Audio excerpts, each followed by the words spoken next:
Hello world, it's me Logi. Welcome back to my tutorials. And today guys, tuturuan ko kayo kung paano ba natin ilalagay online or ipapublish natin online yung mga web project natin or yung mga website na ginagawa natin. For example, kagaya ko guys, ikaw as a student, as a learner, as a self-taught guys, no, hilig tayo mag-practice at gumawa ng mga web pages, diba? Like dyan naman tayo lahat nagsisimula pagka nag-aaral tayo ng tech. Nisimulan natin sa web development, HTML, CSS, JavaScript. So I'm pretty aware guys, and I also have the same problem back then na hindi ko alam kung paano natin i-upload sa internet or ipapublish natin online yung mga web pages na ginawa natin. That is why guys, in this video, tuturuan ko kayo kung ano yung easy, simple step guys. Sobrang dali lang ng mga paraan kung paano natin malalagay online at magiging available na sa internet yung mga website project natin. So I will make sure guys that things will be so simple and easy, okay? Now, ang unang tanong na kailangan natin itanong, ano ba yung kailangan natin or what are the things that we need? So number one, of course, kailangan yung ating web resources. Di ba? Siyempre, yung mga HTML, CSS, JavaScript natin, yung mga images ng website natin, kailangan nasa isang folder na yan. So dapat ready na kumbaga. O, yan yung una natin kailangan, yung mga resources ng website na ginagawa mo. Number two guys, kailangan natin ng hosting provider. Now, ano ba tong hosting provider mga tol? So pag sinabi nating hosting providers, isa silang company kung saan sila yung nagpo-provide ng hosting service. So yung hosting service guys, kumbaga parang ganito. Para silang mga storage sa internet na kung saan kapag ka-in-upload mo yung mga web resources mo guys, sila yung mag-o-offer nito sa mga client or dun sa mga tao. Sila yung magiging way para yung website project mo, yung mga web resources mo, yung mga web page mo ay maging public online. Kumbaga para silang storage sa internet. So kailangan natin ng hosting provider guys. Okay. And dun sa hosting provider guys, dun na rin tayo pwede kumuha ng ating domain. So pag sinabi natin na domain, ito yung pinaka-link natin, yung www.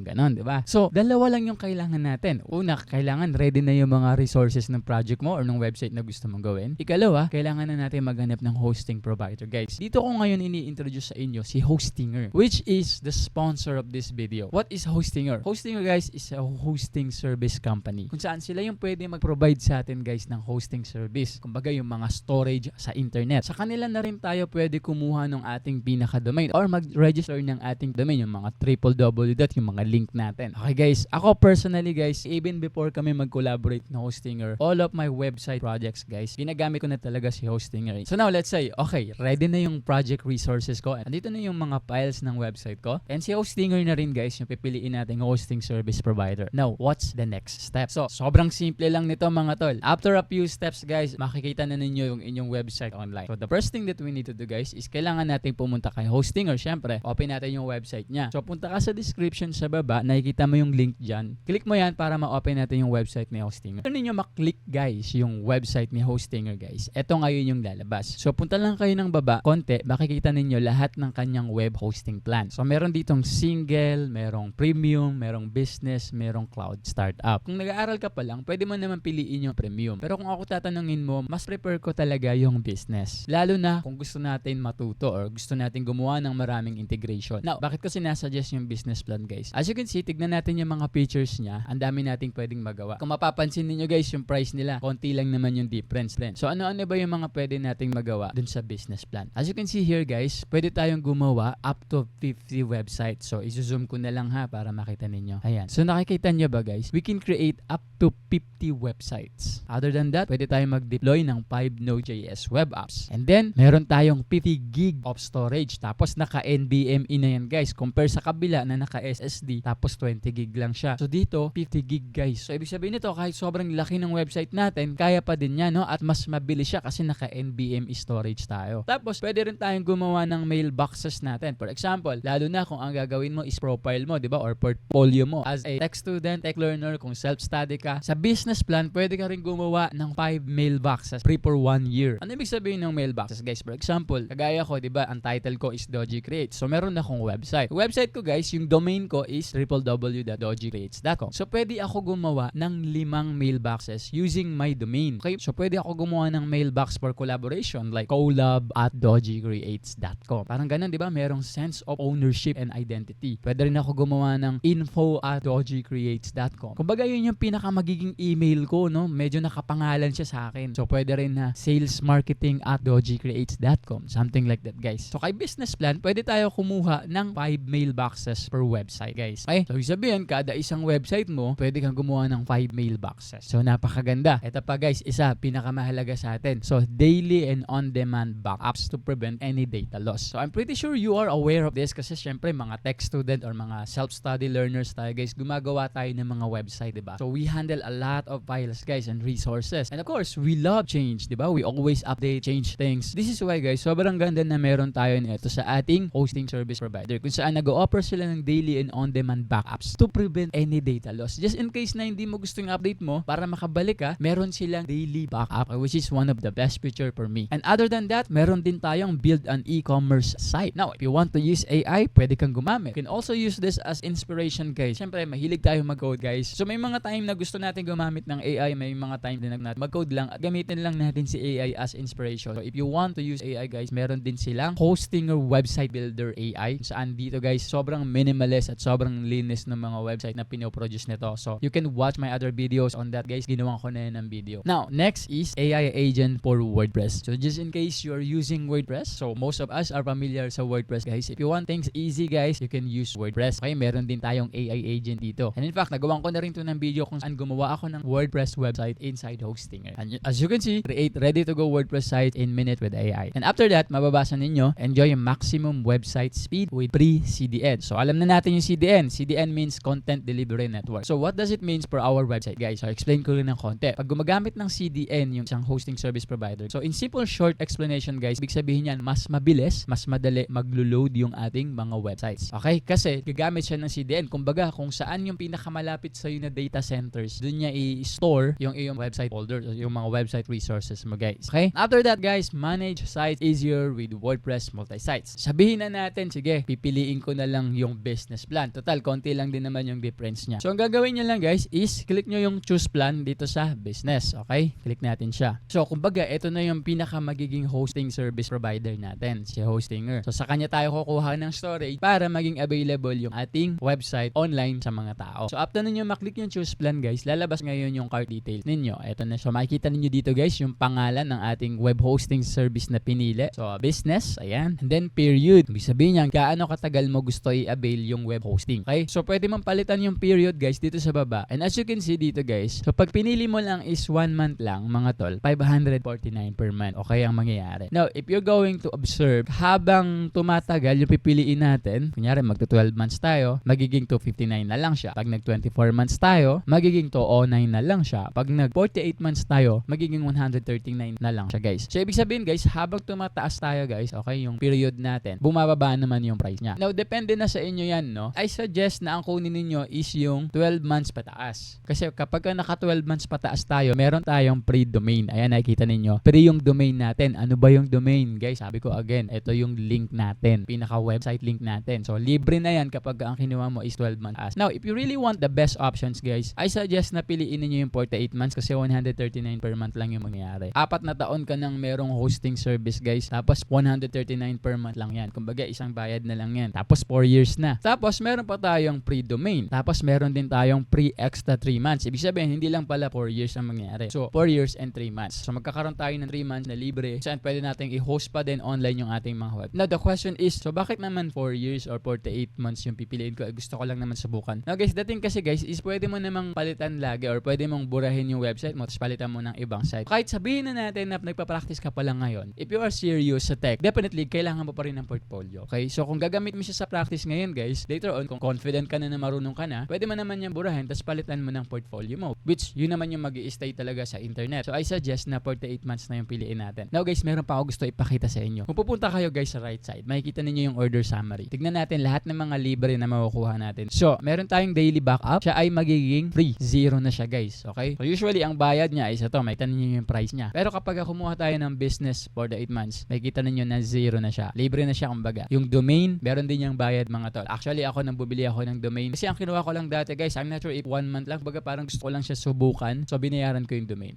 Ngayon, guys, magti 3 years na yung website ko. Kung alam ko lang na libre pala yung domain kapag kumuha ako ng mas mataas sa isang dapat yun na lang kinuha ko, guys. Nakita ninyo. Kasi up until now, my website is online. So, I suggest kuha na kayo ng 48 months para libre na rin yung domain. Zero na rin siya. Tapos, meron din tayong pre-extra month. Sinabi ko na yan, yung 3. And then, ito yung pinakamahalaga para sa akin, guys. One of the best features, guys, kay Hostinger is meron siyang domain privacy protection. So, pag sinabi natin na domain privacy protection, guys, sabihin natin, ako, di ba, ang pangalan ko sa internet, Doji Creates. Okay? So, I don't want my real name or information naka-display, di ba? Now, dating kasi, guys, kapag bibili ka ng domain, kailangan mo i-register yung iyong name, ba yung address mo. Kumbaga ikaw yung registrar. Kumbaga sa'yo nakapangalan tong domain natin. Ngayon mga tol, kapag mayroon tayong domain privacy protection guys, naka-hide yung identity natin. Kumbaga naka-private pa rin tayo. We still private, no? Hindi pa rin naka-display yung identity mo dyan sa internet. Even though na may naka-register na sa yung domain. So for me, this is one of the best features guys ni Hostinger, yung domain privacy protection. Now guys, pagpunta natin sa baba, ito na yung subtotal niya. So ito yung babayaran natin for the whole 4 years or 48 months. Nakuha ninyo. So kung hihimay-himayin natin yan, 139 per month lang ang lalabas dyan. Okay guys, now gusto mo pa na mas makatipid ba? Punta ka ngayon dito sa baba. Nakikita ninyo yung have a coupon code. So what I want you to do is i-click nyo lang yung have a coupon code. Tapos i-enter ninyo yung coupon code natin para makasave kayo ng 10%. Pwede ninyo gamitin tong coupon code natin kapag gusto niyo mag-avail ng services kay Hostinger guys, and you will save 10%.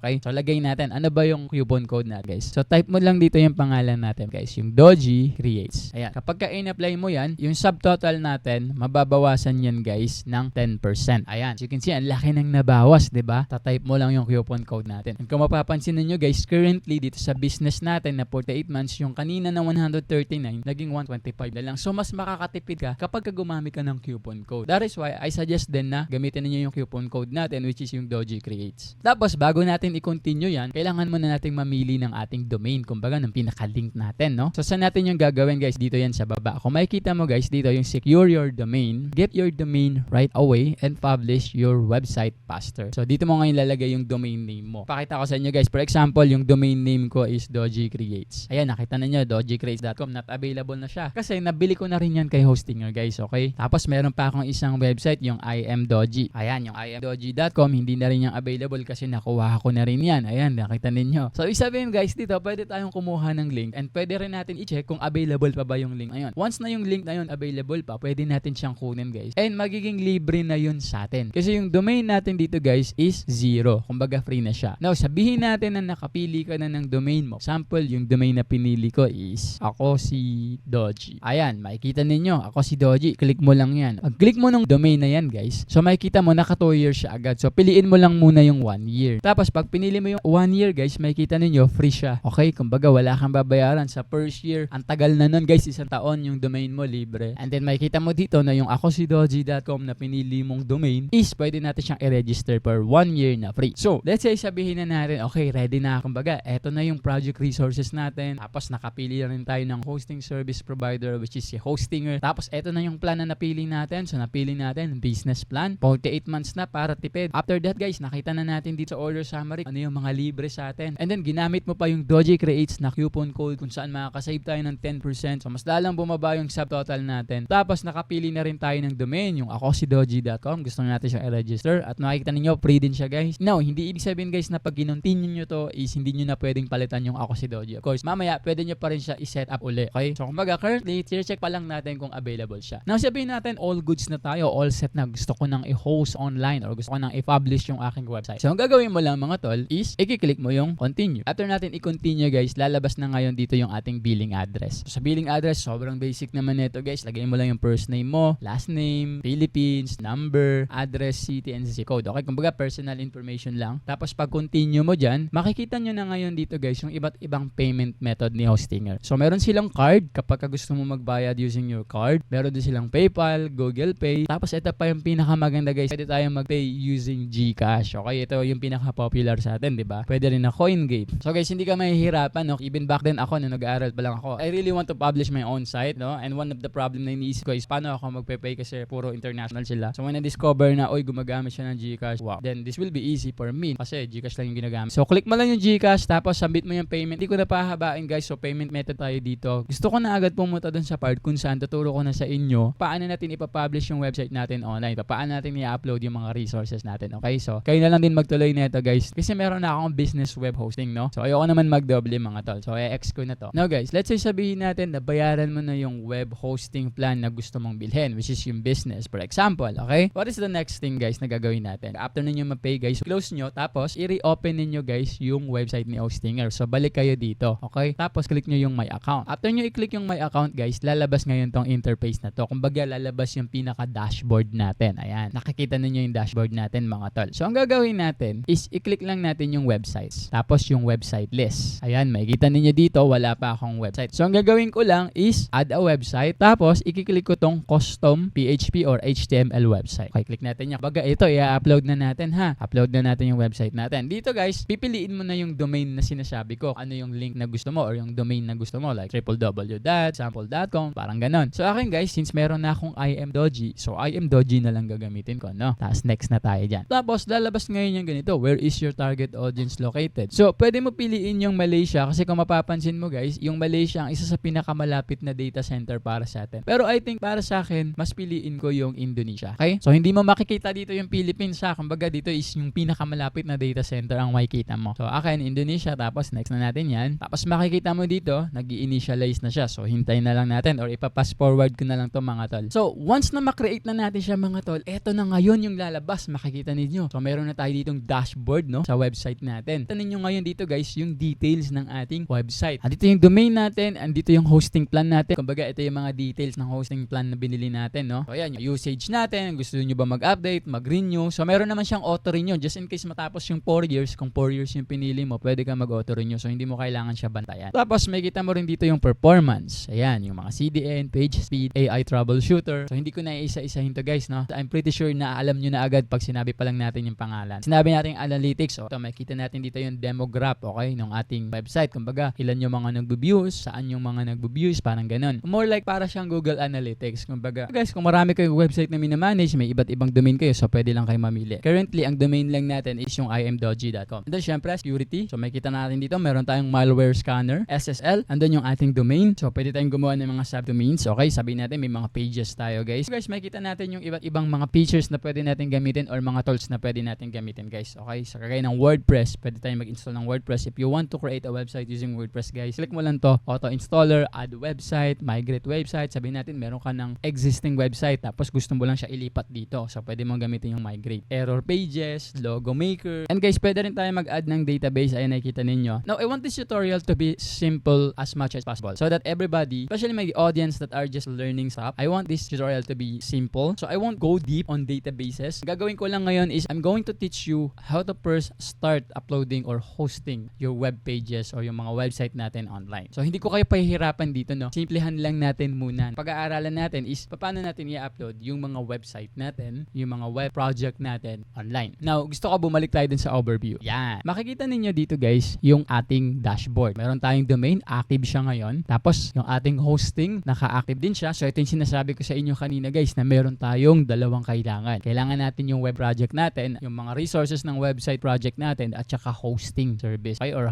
hosting provider. So ngayon, meron tayong hosting. Meron na rin tayong domain. Nakikita ninyo, ayan, active na yung domain natin, yung imdoji.com. Now, pwede na rin tayong gumawa ng ating email, okay? For example, since ang aking URL is imdoji.com, nagagawa ako ng email na sales@imdoji.com. Oh, di ba? Parang ganun, o kaya marketing@imdoji.com, okay? collab@imdoji.com. So, pwede ka nang gumawa ng email mo dito, guys. Yan yung ating daily backup. Now, I want to call your attention, guys. Gusto ko mag-focus kayo dito kasi sisimulan na natin i-upload yung ating project. Okay? Pa-upload na natin yung project natin sa hostinger or sa hosting service provider natin para makita na natin siya online. So, anong gagawin natin? So, kung mapapansin niyo dito, guys, meron tayo makikitang file manager. So, what I want you to do is i-click niyo yung file manager. Once makapag-open na siya, makikita niyo ngayon, guys, yung ganitong interface. Kumbaga, para siyang file manager. Dito, makikita ninyo, guys, merong isang folder dito, yung public.html. Ayokong buburahin ninyo yan. Huwag niyo yan buburahin. So, gagawin natin, open natin siya. Tapos, punta tayo sa loob. Tignan lang natin kung ano yung laman niya. So, dito, merong default PHP. Itong default PHP na to, guys, I don't want you to delete this. You're not going to delete this until your website are ready. So, hanggat hindi pa prepared yung mga web projects natin or yung mga resources natin, hanggat di pa natin nilalagay dito, guys, we're not going to delete this one, okay? So, as of now, hayaan lang muna natin yan siya. Now, gusto ko lang ipakita sa inyo, guys, kung anong laman nitong ating file manager. So, para lang siyang folder kung saan dito, guys, natin ilalagay yung mga resources ng project natin. Okay? For example, meron kang website, di ba? Yung mga resources nun, dito mo i-upload. I-upload mo siya sa ating file manager. Now, I want you to take note, merong nakalagay dito na do not upload here. Ibig sabihin, dito guys, hindi ka dito pwede mag-upload o dito, i-click mo na yung new file. Wag dito. Okay? Kaya nga merong naka-reading folder guys na public HTML. Kumbaga sa loob nito, yan, dito ka mag-upload. Okay? Dito mo ilalagay yung mga resources ng website mo. Hindi dito sa labas. Kaya may nakalagay na do not upload here. Okay? You understand that? So, saan natin i-upload? Punta ka muna sa public HTML .html, dito mo ngayon i-upload. Now, there are a lot of ways guys na pwede nating i-upload yung ating files. So, ito, pwede nating i-click tong upload. Ayan. So, file, folder, ganyan, diba? So, pwede rin naman na dito, new file. And for example, magdi-delete tayo ng mga resources. So, meron din tayong trash bin. Meron siyang trash bin dito. And makikita ninyo dito guys, yung space natin is 50 gig. Okay? Now, for example, na-upload na natin dito yung resources natin. Anong mangyayari? Ibig sabihin yan guys, pag na-upload mo na dyan, maybe a couple of minutes, yung ating website guys will be now public or published online. Okay? So, punta na tayo sa loob ng public HTML. And then guys, papakita ko muna sa inyo yung isang website na pinrepare ko. So, eto siya. Ayan. So, makikita ninyo, meron akong naka-ready na website dito, no? So, makikita ninyo guys, yung kanyang link, nagra-run siya currently sa localhost. Ayan. Localhost pa yan, ha? Naka-live server pa tayo. So, makikita ninyo dito, ayan, yung aking baga simpleng website lang. Just a simple website to demonstrate. So, niliitan ko yung screen guys para ma-open ko yung aking VS Code. So, ito yung website. Sa right side, nakikita ninyo yung website natin. So, ayan yung i-upload natin sa Hostinger. Gusto natin makita ito. So, currently, ang gagawin ko guys, so open ko yung IMDoji. Nakikita ninyo, wala pa siyang laman, no? Nakalagay lang dyan, you're all set to go. All you have to do now is upload your website and file. So ngayon, kapag ka-in-upload na natin itong mga resources natin dito sa File Manager, guys, dapat makikita natin na ang lalabas na dito sa imdoji.com itong website na natin. Na ito, currently, nakikita ninyo, nasa localhost pa siya, di ba? Kasi nga, hindi pa siya live, no? Dina-develop pa siya, ito pa siya. Now, anong next natin gagawin? I-upload na ba natin agad? Hindi pa mga tol. Again, handaan ninyo yung sinasabi ko, hindi kayo mag-upload dito, ha? Dito kayo sa loob ng public HTML mag-upload para maging online. Now, ano pa yung kailangan nating malaman? Hindi pa natin i-upload guys. Kailangan muna tama yung ating file structure. So, hindi ko na ipapaliwanag masyado guys kung paano yung file structure natin. Bigyan ko na lang kayo ng simple demonstration. Pakita ko na lang yung image niya. So, kung napapansin niyo guys, ito yung ating file structure dapat. So, ito yung susundan nating file structure. I-post nyo na lang yung video, no? And then, papakita ko rin sa inyo ng saglit yung file structure ko para maintindihan ninyo. So, open ko lang yung public HTML na folder ko dito. And then, makikita ninyo guys, pag open ko ng public_HTML na folder ko guys, makikita ninyo, ayan. So, meron na akong dalawang folder dito. Una yung assets. Yung assets ko, andito yung CSS, images, JavaScript, yung iba-iba pang mga files natin, okay? Simpleng website lang naman to guys, kaya yan lang yung laman niya. Tapos, meron din akong another folder para sa page. So, huwag nyo pagsasama-samahin lahat, no? Kailangan meron siyang designated folder. So, yung mga pages, meron siyang sariling folder niya. Ayan, yung mga about, contact, services, yan yung pages ko. Tapos, yung pub icon, nandun siya sa root directory, okay? Nandun siya sa mismong public HTML, yung pub icon natin. And then, yung index guys, yung index.html, yan yung pinaka-homepage ng website natin eh. Hindi mo yan ilalagay sa loob ng pages, okay? Dapat nasa root yan. So, kumbaga guys, sa madaling sabi, etong public_HTML, dito sa ating hosting guys, kumbaga nakikita niyo itong folder na to, ito yung root directory natin. So, dito natin ilalagay lahat ng files natin, okay? Hindi sa laba. Now, the thing is, yung pinapakita ko sa inyo kanina, meron tayong iba't ibang folder. Okay guys, meron tayong folder para sa assets. Dito nakalagay yung mga files natin. Like for example, yung meron tayong sariling folder for CSS, meron tayo for images, for JavaScript. Now, meron din akong sariling folder para naman sa mga pages. Like for example, yung website natin, di ba, meron siyang about page, meron siyang contact page, meron din siyang service page. So, dito yan lahat nakasave yung mga HTML file nila. Now, yung index natin, yan yung pinaka-homepage natin eh. Hindi mo yan ilalagay sa isang subfolder. Dapat, ang index.html natin guys, nakalagay dapat yan sa mismong root folder. Kumbaga, dapat siya yung unang-unang ma-access. Kailangan nandun siya sa root folder kasi siya naman talaga yung unang-unang i-access. Pag hindi mo siya nilagay dun guys, hindi rin yan lalabas. Kailangan nasa root folder yan. Kasi yan yung unang-unang bubuksan ng